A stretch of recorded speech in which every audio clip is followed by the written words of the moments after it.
OK，大家好，咁今日嘅 video 咧就係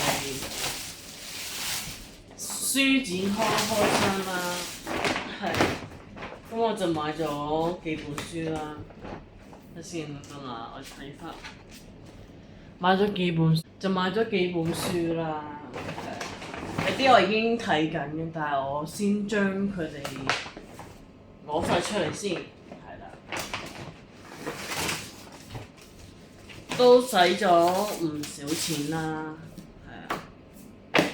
先講我第一間先，我第一間喺商務嘅，咁我就買咗一個古埃及大百科啦，就係、因為我好中意對古埃及嘅歷史好有興趣，所以就買咗一本。係呢個就係我係第一間嘅，咁另外咧呢兩本咧雖然可能有啲人唔中意，但係我都講。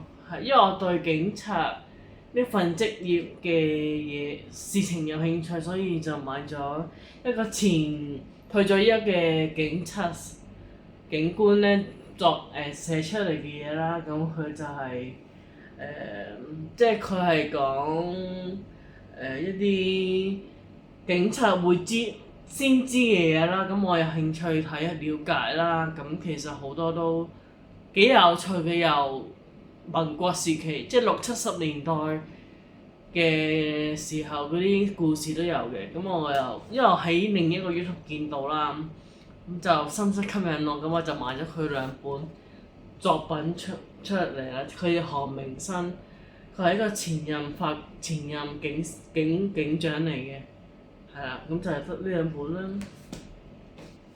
而呢個咧就係我幫我個朋友去聽講座，佢嘅講香港大學教授，其中一個香港大學教授寫嘅，咁佢係 Hong Kong U 嘅學生啦，咁佢就係講咗呢本書何謂中國人，咁佢哋係講法律啦，講即係好多唔同學科上嘅一個本書咧，叫做何謂中國人啦。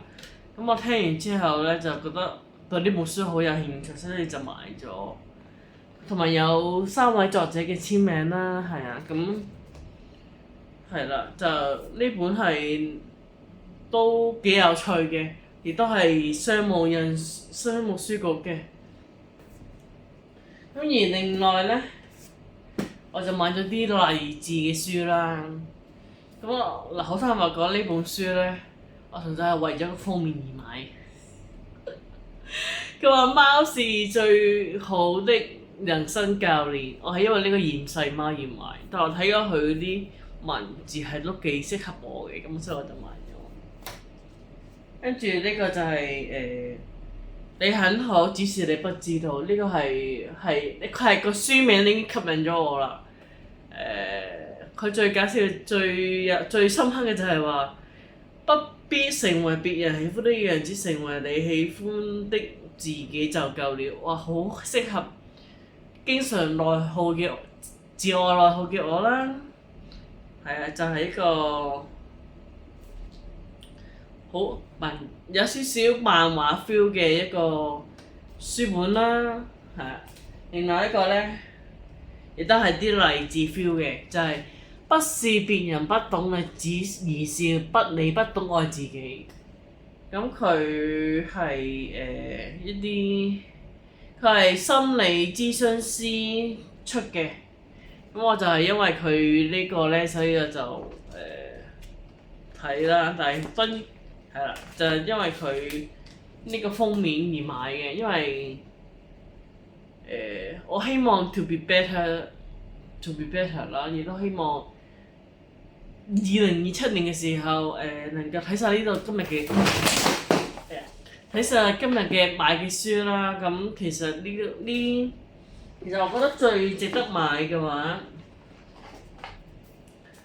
係我買嘅書都好值得買嘅。但係如果你係中意啲勵志嘅書咧，其實可以去書展睇下呢3本，呢本啦，呢本啦，同埋呢本，即係啲好勵志嘅書，係我覺得對我嚟講係有用啦。係對你哋有冇用？咁就可能要你哋去書展睇下啦。係啊，一般呢一本都唔平，但係佢最近好似有優惠啦，買唔知幾多本有幾多折啦咁樣。係啊，咁呢個就係我嘅書展所 shopping haul 啦。咁希望大家記得 like and subscribe。Bye。